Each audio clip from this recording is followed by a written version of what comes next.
I wasn't planning to stop by Emily's house that day. I had just finished a long shift at the clinic. My feet were sore, my back ached, and all I wanted was a hot shower and a nap. But as I turned the corner toward home, I passed her street, and something just told me to stop. Maybe it was Sister's intuition, maybe it was curiosity, or maybe it was that little voice inside me that had been whispering for weeks. Something's wrong. Emily and I had always been close, or at least we used to be. Things changed after her divorce. She became more distant, more private. Still, I tried to check in on her when I could. That's what big sisters do. So, I turned the wheel and drove toward her house. But as I approached her gate, my heart dropped. Ryan's car was parked right outside. At first, I blinked, thinking maybe I was seeing things. But no. There it was. His license plate, his bumper sticker, his work badge still dangling from the rearview mirror. Why would Ryan be here? He told me he had a client meeting on the other side of town. In fact, he'd called me just an hour earlier to say he was swamped and wouldn't be home until late. But there was his car, right at my sister's house. My stomach twisted into a knot. I parked a few houses down and stepped out of my car, moving slowly, carefully. I told myself maybe he was just dropping something off. Maybe he was helping her fix something. Maybe... I crept toward the side of the house where the living room window faced the street. Her curtains were slightly open. That's when I heard it. Laughter. Their laughter. I froze, crouched under the window, afraid to even breathe too loudly. My heart was pounding so hard I was scared they might hear it from inside. Then I heard Emily's voice, clear as day. Claire has no idea. Honestly, I don't think she ever will. Followed by Ryan's chuckle. She's too trusting. That's why it's been so easy. Easy? Easy to what? I felt like the air had been knocked out of me. My hands were shaking. I pressed myself closer to the wall, trying to make sense of what I was hearing. I wanted to believe I was misunderstanding, that there was some other explanation. But then Emily spoke again. I almost feel bad. But you said it yourself. She's not exciting. She's comfortable. Comfortable. Like a pair of old shoes. I stared down at my fingers. I didn't even realize I was clutching the side of my shirt, twisting the fabric so tightly it hurt. I should have barged in right then. I should have yelled, screamed, thrown something, but I didn't. I just stood there, frozen, listening to the two people I trusted most, my husband and my own sister, laugh behind my back like I was some kind of joke. I don't know how long I stood there before I backed away. I moved like a ghost, drifting down the sidewalk and back to my car. I sat behind the wheel and stared at the dashboard, trying to blink away the sting in my eyes. My mind kept replaying Emily's voice. She has no idea. But now I did. And everything was about to change. Viewers, have you ever discovered a betrayal when you least expected it? Tell me in the comments how you would have reacted if you were in Claire's shoes. Don't forget to like, subscribe, and turn on notifications so you don't miss the next part of this emotional story. After that day at Emily's window, I couldn't sleep. I lay in bed with Ryan snoring softly beside me, and all I could think was, how long? How long had they been lying to me? How long had I been living with strangers? I kept rewinding everything in my head, trying to find the exact moment when it all started to go wrong. I didn't want to believe what I had heard. But when I looked back, the signs were there. Tiny things. Things I brushed off because I trusted them both so much. A few weeks ago, Ryan had come home late. Again. He said he was stuck in traffic. I remember teasing him, calling him Mr. Overtime, and handing him a plate of reheated dinner. He smiled, kissed my forehead, and said, "Thanks, babe, you're too good to me." But now I wonder if he was even in traffic at all. Then there was Emily. She'd been acting different lately, harder to reach, always canceling plans. When I invited her over for tea last month, she said she wasn't feeling well, but I remember something strange from that day. Ryan had gone out to run errands, and when he came back, he looked nervous. I even joked, "You look like you've seen a ghost." He laughed it off and kissed my cheek. Just tired. Now, that moment felt like a flashing red warning light I had missed. One evening, we all had dinner together. Just a small family meal at Mom's house. I remembered Emily barely touched her food. Ryan kept checking his phone. They didn't look at each other, but there was a weird tension in the air. At the time, I thought maybe Emily was still struggling with her divorce. She had married young, and when things fell apart, she moved back into our family home for a while. I tried to support her through all of it, let her cry on my shoulder, even helped her set up her new apartment. And Ryan, well, he always said he felt sorry for her. He even told me once, "I think she just needs someone to believe in her again." Now I know what he meant by that. I remember another moment, just 2 weeks ago. Emily came over unexpectedly. She said she was in the neighborhood and brought cookies. Ryan was home early that day, rare for him, and I caught them both sitting on the couch laughing. Nothing suspicious, but I felt something. It passed so quickly I told myself I was being paranoid. I had no reason not to trust them. Emily was my sister. Ryan was my husband. They were my family. But when I replayed those memories with fresh eyes, I started seeing things I didn't see before. The awkward glances, the long pauses, the quiet moments when I walked into the room and they suddenly went silent. How did I miss it? Was I really that blind? No, I wasn't blind. I was loyal. I believed in them. And they used that against me. I sat on the edge of the bed that night, watching Ryan sleep like everything was fine. His mouth was slightly open, his arms stretched across my pillow. I wanted to scream. I wanted to cry. I wanted to shake him awake and shout, "How could you?" But I didn't. I just sat there, thinking about all the things I gave. The dinners, the back rubs, the late-night talks when he said he was overwhelmed at work. I remembered comforting Emily through her tears when her marriage fell apart. I had held her hand and told her things would get better. And the whole time, they were doing this to me. I wasn't angry. Not yet. I was just empty. Like someone had scooped everything out of me and left only the shell. I thought I knew them, but I didn't know them at all. I could have stormed in that day.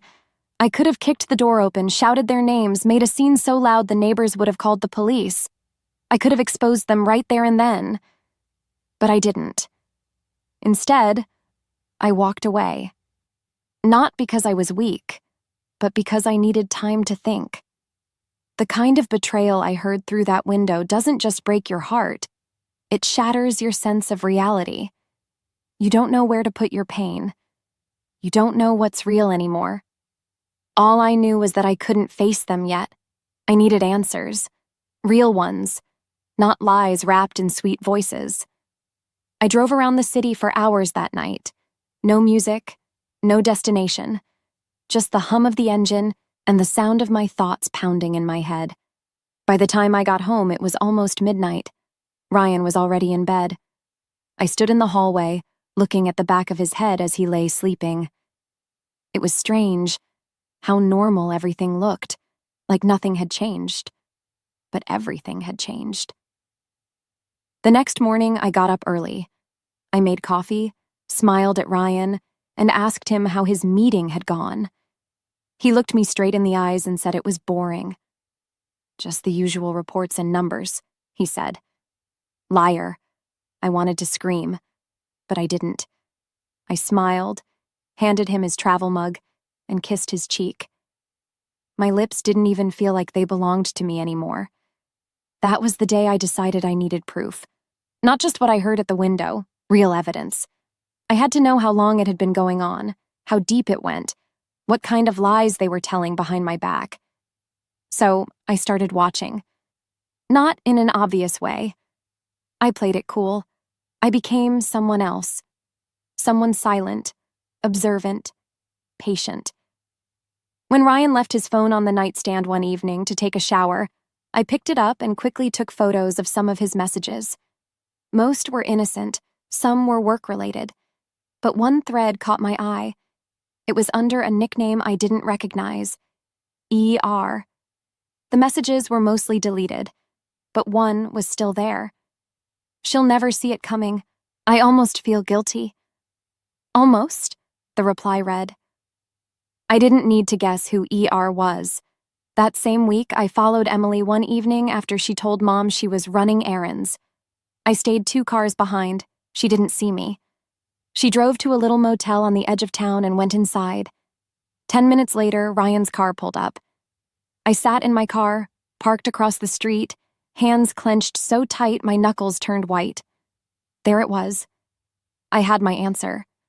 A part of me still hoped this was some twisted misunderstanding. But no. This was real. Cold, raw, and disgusting. Over the next few days, I kept collecting what I could. Locations, screenshots, dates. I made copies. I stored things in a hidden folder on a USB drive and emailed it to myself just in case. And while I was doing all of this, I acted like the perfect wife. I packed Ryan's lunches. I helped Emily pick out curtains for her apartment. I smiled during family brunches. I laughed at their jokes. No one suspected a thing. But what hurt more than anything was discovering my mother had sensed something too. One afternoon, she called me to check in. Her voice sounded uneasy. Claire, she said gently, has Ryan been different lately? I asked her what she meant. She hesitated. I don't want to worry you, but sometimes I get the feeling that Emily is getting too close to him. I went still. Why would you think that? I asked. She didn't have a clear answer. Just a feeling. A mother's instinct, she said. But she hadn't told me before. She had kept it to herself.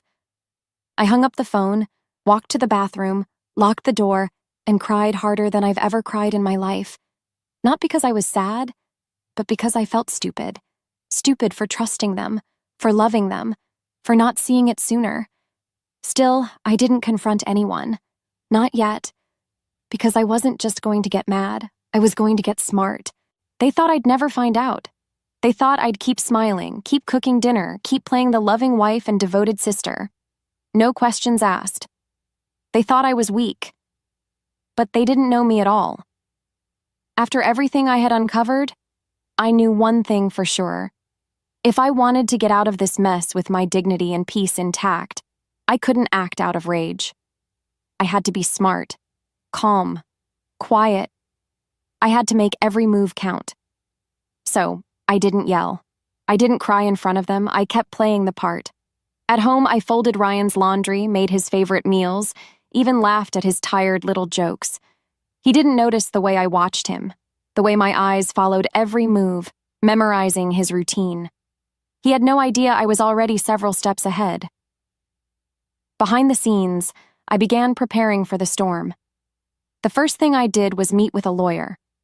A quiet, serious woman named Jenna, who listened without interrupting as I laid everything out. The affair, the motel visits, the text messages, the betrayal. She nodded slowly and said, Claire, you've got more control here than you realize. And she was right.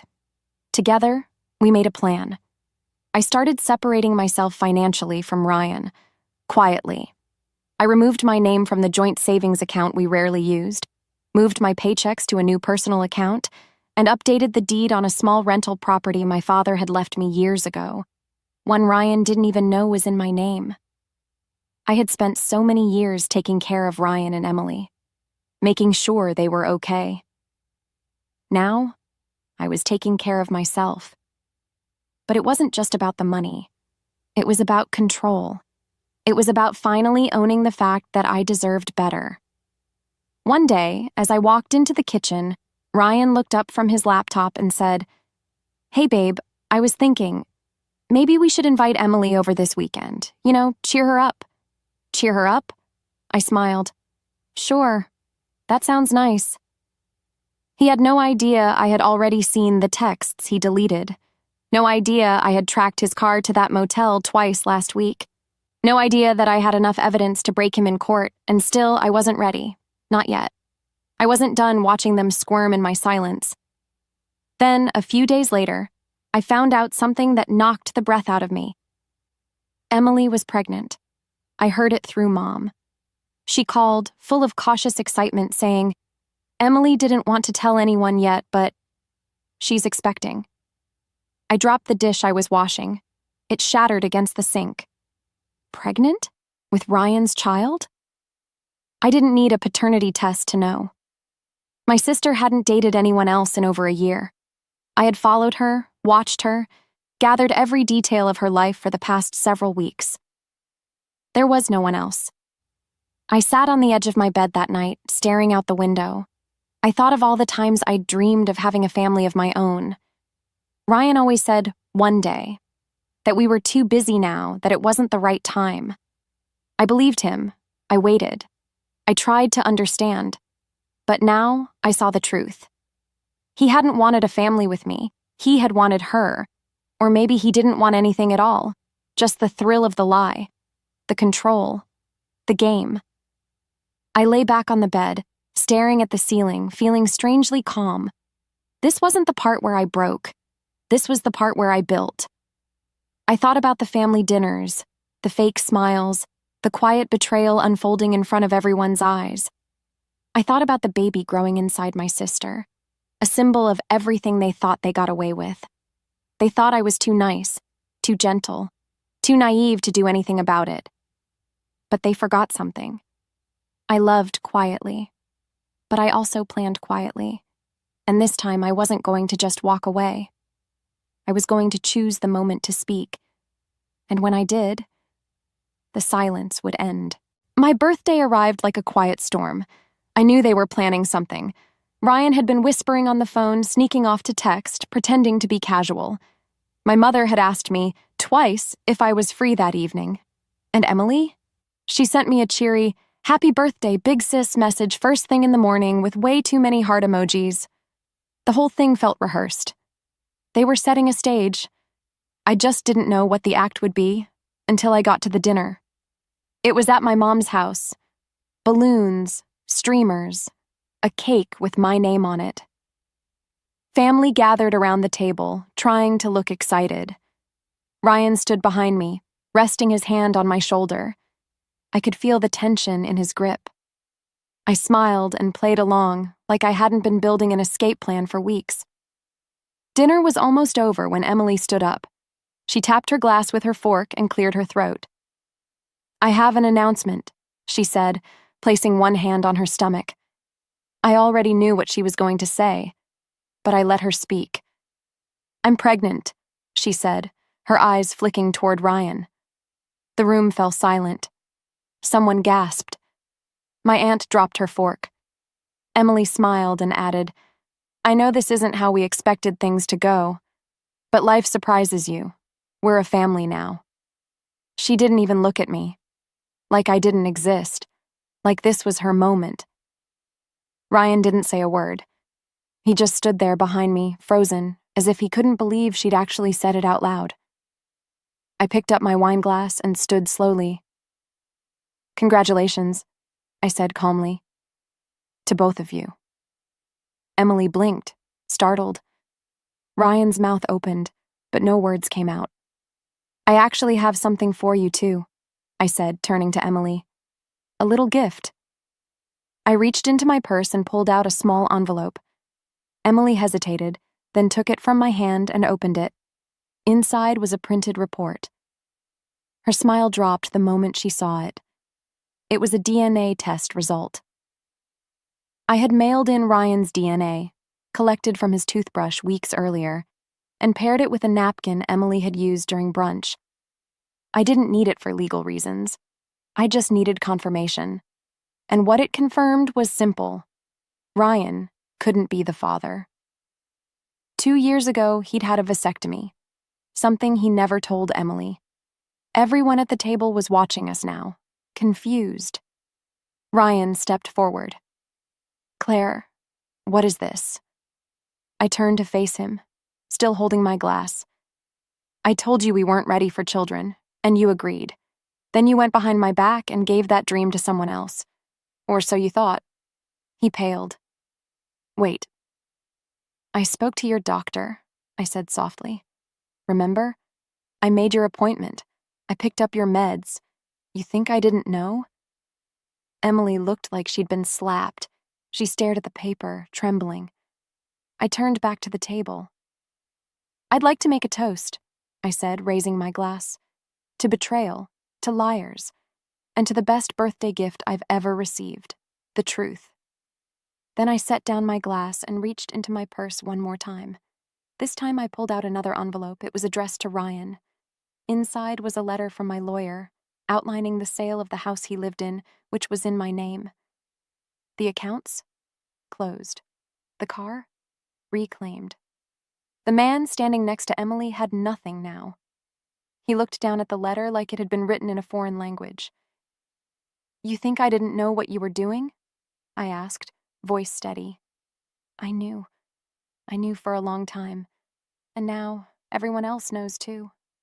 I turned, looked Emily in the eye, and smiled. You wanted to take my life?